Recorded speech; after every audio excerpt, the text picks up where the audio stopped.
Today I'm looking at some of the online rumours regarding 9/11. Those rumours are that no planes on that fateful day hit any buildings. Now, before we begin, I am not going to make any claims whatsoever. We're going to look at a very famous clip by Michael Herzakani. We're going to take into account several other factors. And then I'm going to let you, the viewer, come to your own conclusion.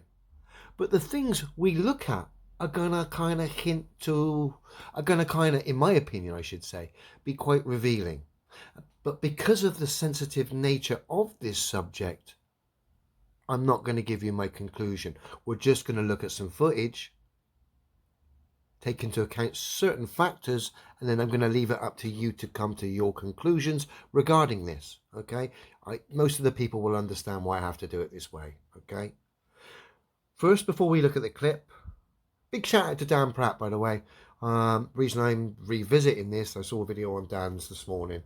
Love you to bits, Dan. Check Dan out. I'll leave a link in the description to Dan's channel. But first, before we look at the clip, I just want to look at the actual construction of the towers. The vertical columns here on the outside of the building, all right? You can see them stretch up. And of course, as we know, they went up to the top of the building. You can see we got 4 heavy lifting luffing cranes there, which they would have needed to put these box section steel columns which front the building here in, So just want you to take note of those vertical columns, okay? And the way they go straight up. Now, the plane we're going to see in the Michael Herzakani footage is a Boeing 767-200. Max takeoff weight 142 ton. Now, this plane supposedly took off from Boston and was flying to LA. So it's fair to say it would have been somewhere near its max takeoff weight, okay? Certainly over 100 ton, if its max takeoff weight is 140 ton. Now, it only got to New York from Boston. So again, it would have been the higher end of its weight. I'm just going to round it off and say this plane was weighing approximately 100 ton when it hit the building, okay? Just take into account fuel and sort of rounding it off in favor here. I'm trying to make this plane a bit lighter, okay? So let's say this plane is 100 ton as it hits the building in the footage we're about to see, okay?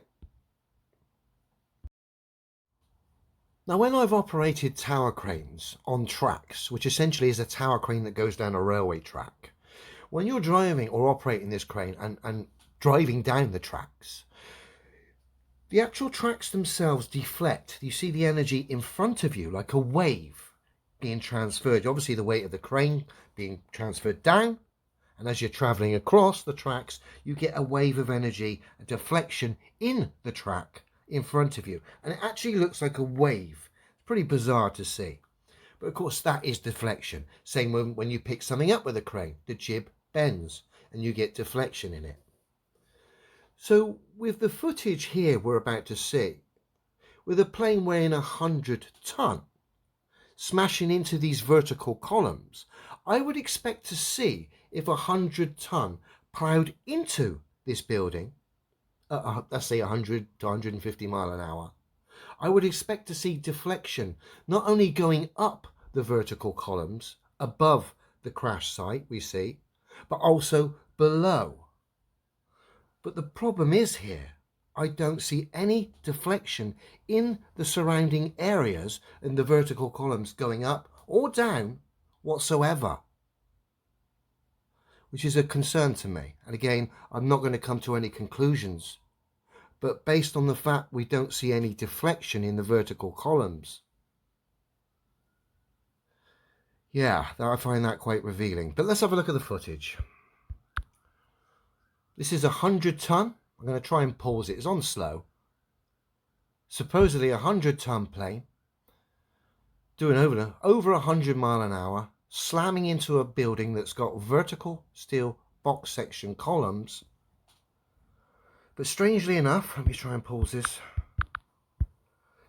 I pause it there. We've got half the plane into the building, supposedly up to the turbines in the wing, but I'm not seeing any deflection in the vertical columns above or below.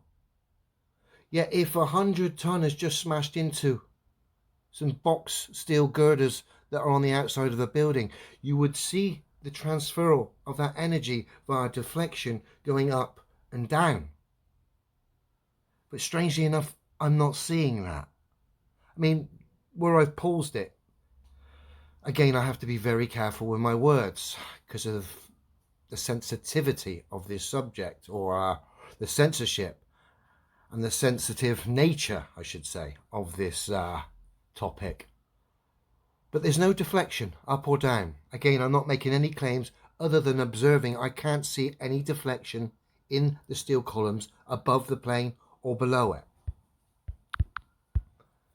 Still not seeing any deflection again.